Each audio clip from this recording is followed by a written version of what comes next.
Here we are, kids, in my brutal death mobile. This thing is metal. So metal. It sits on a metal rusty bridge with saints looking over it in dismay. But yeah, this video uh, is going to be about uh, my relations with the spirit world. Oh yes, what else would you expect? But what we got here is, well, we'll get into that as we go. I'm just going to walk you through a Portland, Maine cemetery. I think I'm in South Portland. I don't know. But yeah, so I'm going to go into the curse of my band's Vintage Flesh that was formed in 2007. And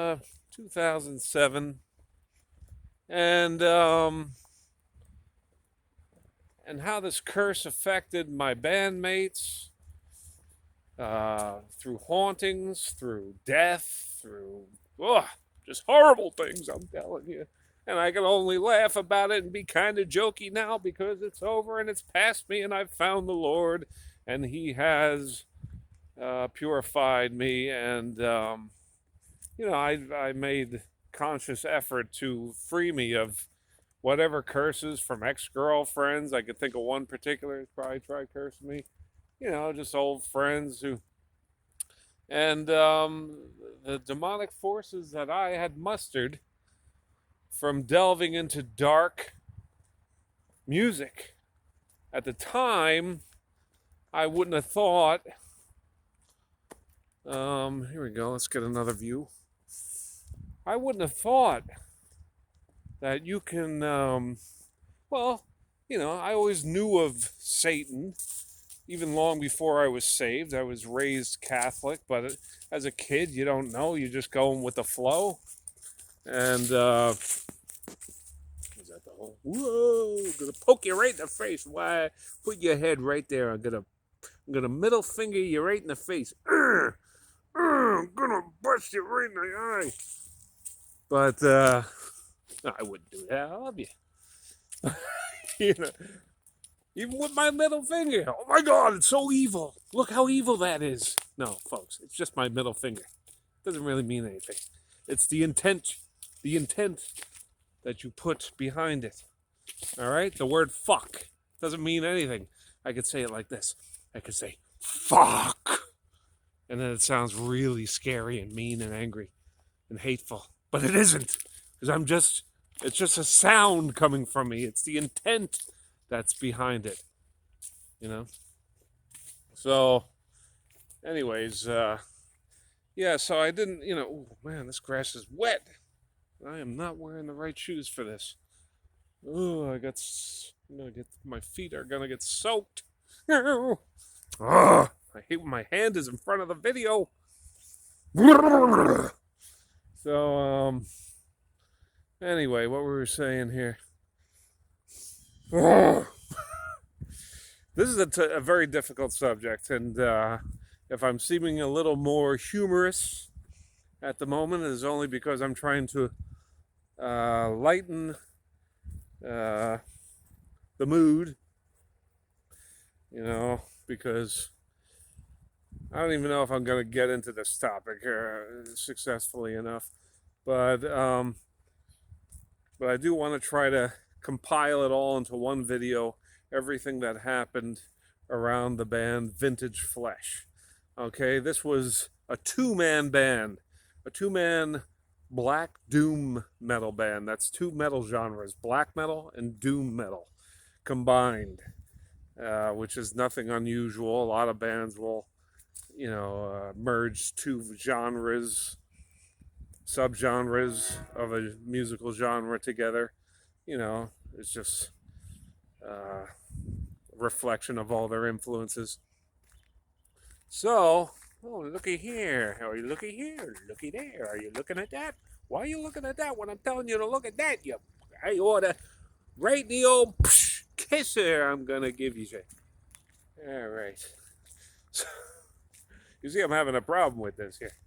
But because this, what happened, I think some people are still immersed in the curse. Ooh, I can name an album. Immersed in the curse. But some people who aren't repentant, um, of their sinful ways, um, are still involved in that. The Halloween before last Halloween. Was it the Halloween before last Halloween? I met the wife of my now deceased guitarist of Vintage Flesh, this two-man band. Me as drummer, vocalist, him as guitarist, keyboardist. And, I thought I would meet up with her to catch up, see how she's doing with the loss. He'd already been dead 1 year, I think about.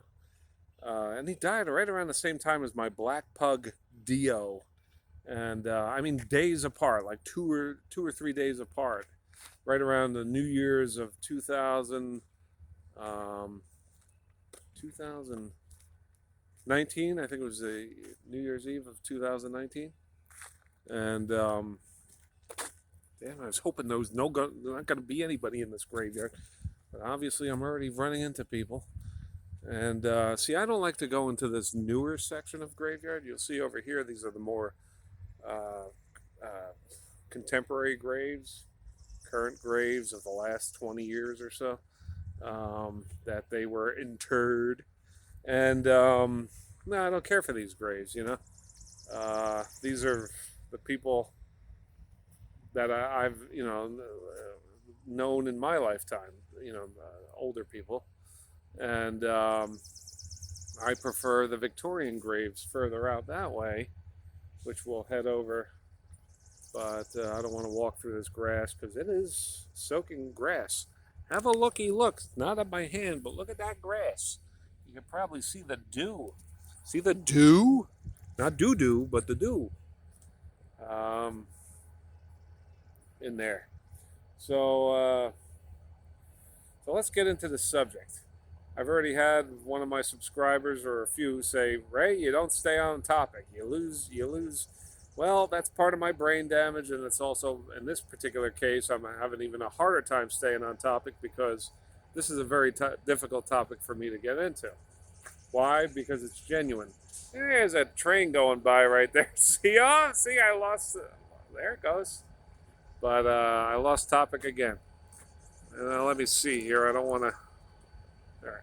So with Vintage Flesh, we weren't a satanic metal band. We were what you'd call a DSBM band, depressive suicidal black metal.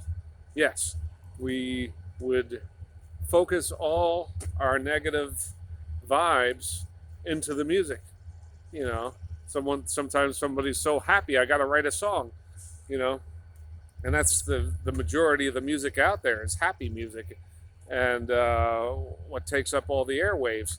And the same thing happens for depressed people. We turn to music for relief of our feelings or something to express our feelings artistically, and so we're both very depressed, disillusioned people, and we don't, that was it's a subgenre of black metal.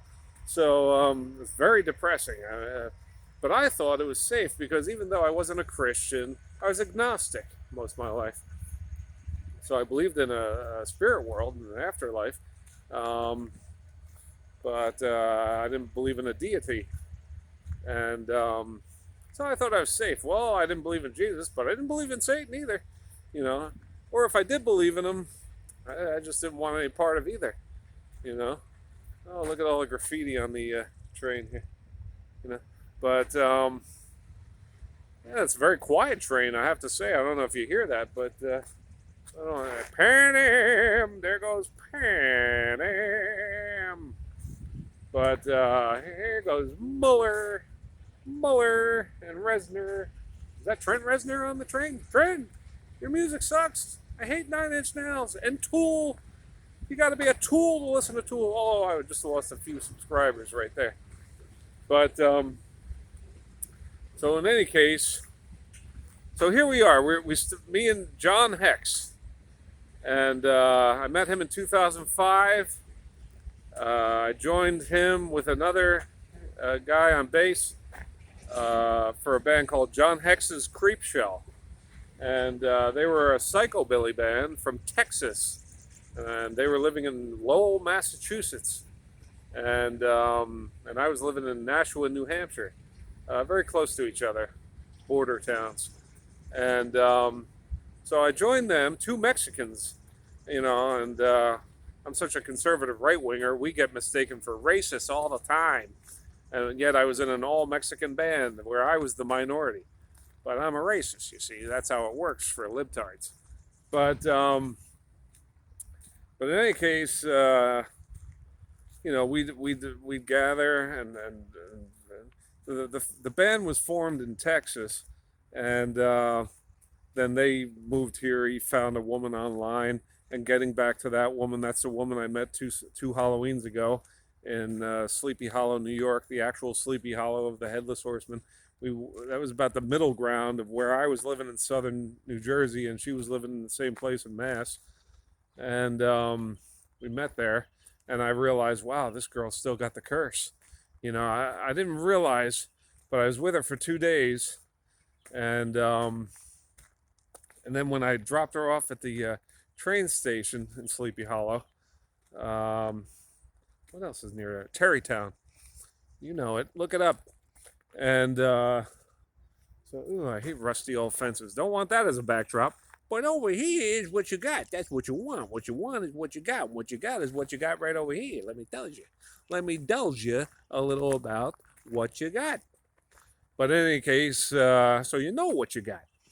But so we ended up, so I put it back on a train, and I'm going to get one of those little handle things so I don't have to hold it by hand. This is ridiculous. I have it, but it's somewhere because I moved here. Oh, sorry, folks. So I put her on the train, and then I walk the other way, and then I felt relieved.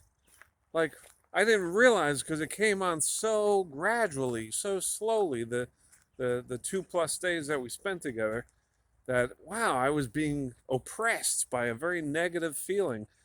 And it was attached to her. And not when I saw her, we hugged, and it's been years since we were, since we were in the same state together, never mind the same room. And there's a turkey in here. I hate to really destroy, but there is a turkey right there. You see him? There he goes. But I'll go say hi to the turkey with you. Take you to Turkey Town. Oh, there he goes. What did the turkey say crossing the road? Did you see him? There he goes. You get over here. Oh, the poor turkey. Where's a turkey going to live around here? Got rusty fences. We're pretty much in the city here. But, so I put her on the train. I was like, oh, my God, I just felt a relief. And I was like, what? I didn't even know I was oppressed until she left. And I was like, oh, I feel so much better. And it's nothing about her. It's just what she's got clinging to her. And she's totally unaware of it. And she thinks she's a Wiccan, pagan, whatever the hell she thinks she is, witch, because she lives near Salem, Massachusetts. And, she's bought into all that bullshit. And, oh my God, that arm's tired. But, I'm going to go sit over here with my girlfriend for a little bit. I didn't let you know, I got a female friend with me, and I was going to meet her here. She's a bit of a stiff, but, don't tell her, oh, hi, honey, how's it going? You see what I mean? A little stiff there. But anyways, sorry, excuse me there. But, in any case, I don't think that's Mother Mary. Oh, boy, I'm going to hell now. You got the cross up top here.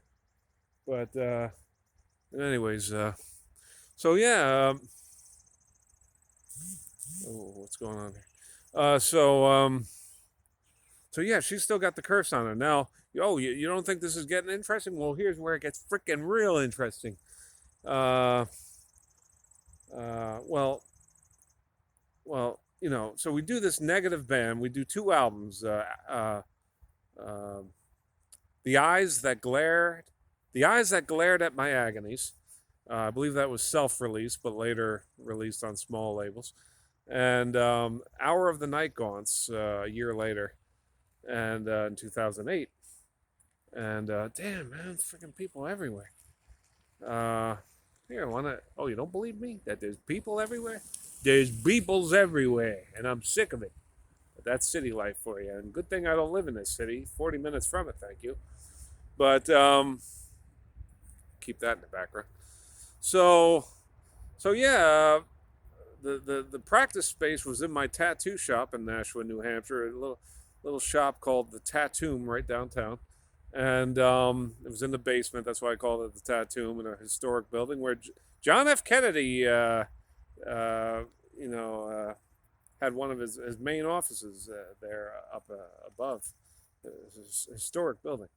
But in any case, so that was my little tattoo shop, and in the back was a very small practice space, and but it was enough for a full band. 4-piece band could be in there kind of comfortably, and so we created this negative music, and I mean so negative. The first album was a little wonky, not it was. So I don't think it was so concentrated and evil, but by the second album, you could play that and hear demon voices, ghostly voices on that album, and play it again, and they ain't there. But maybe they're somewhere else on the album. You'll notice the CD itself, and neither of us were Satan worshipers, but what I'm trying to get at is that we were both so ensconced in negativity, just dredging up all this broken filth in our spirit and our mind, and churning it out in music form, and locking it in to a recording, and we're far from the first to do that and create a cursed piece of music. Others have done it with Satan in mind and devotion to Satan, and do it all the time. And most of these bands, they're still around today, I suppose, in one way or another. But they're not happy. You can look at their track record. They've lost people. They've had hard times. Just look at a lesser known, lesser dark, lesser evil band like Motley Crue. Look at all, but their first album or the second album with a pentagram right in the front. How much trouble has followed that band? Even as rich and famous as they are, they're not happy. They're miserable. But, so, what am I saying?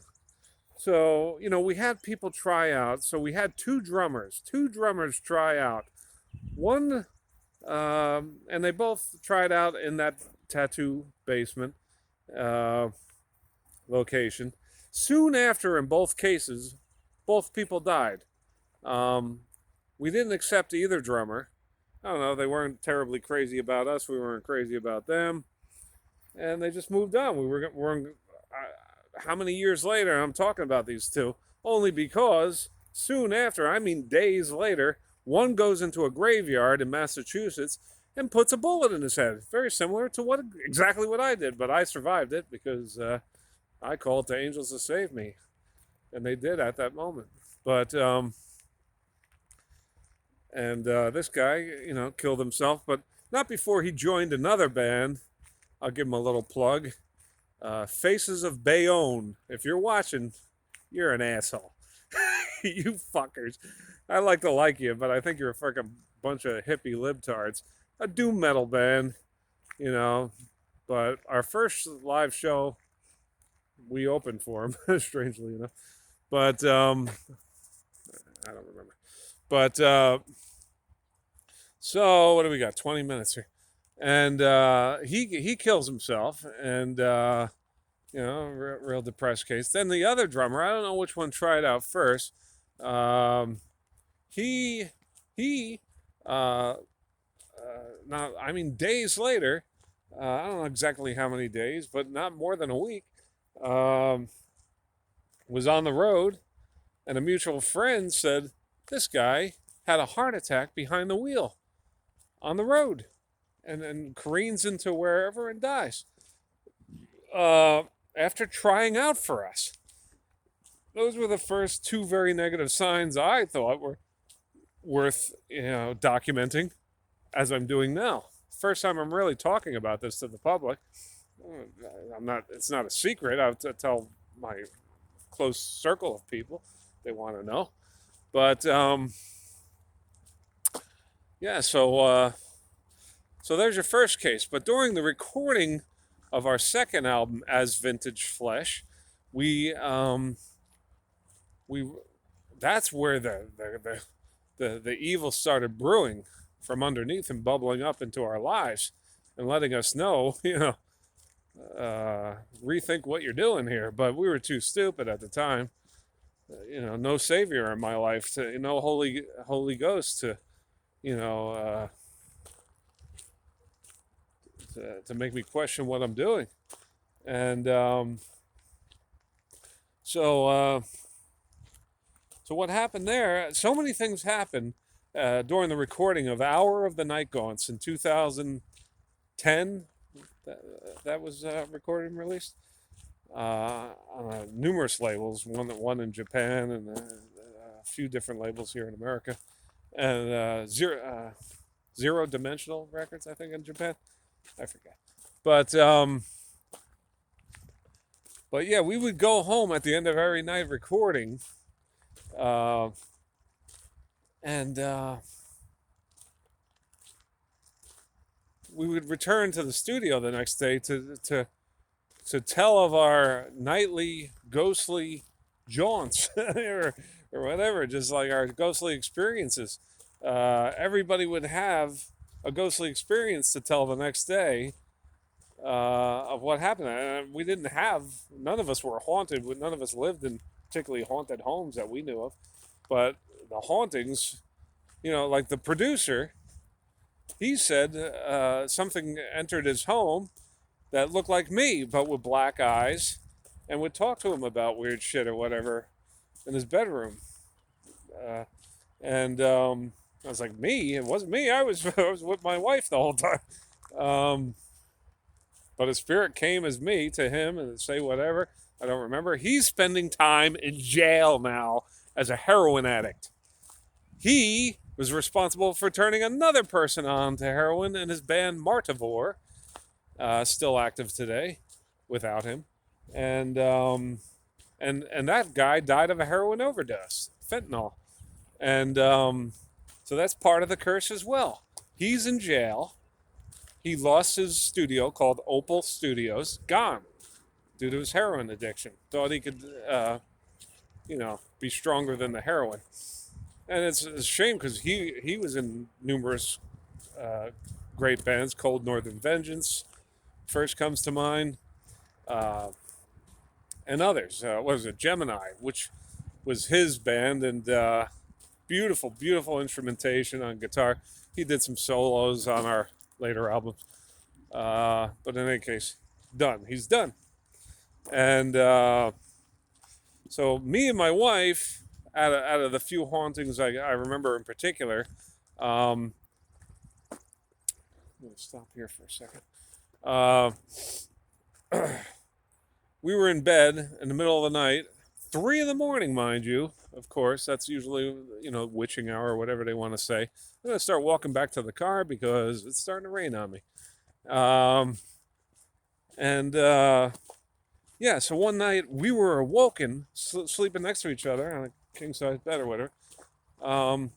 I'm hearing a hiss or some sort of, sound over the bed, about as high as the ceiling of the room.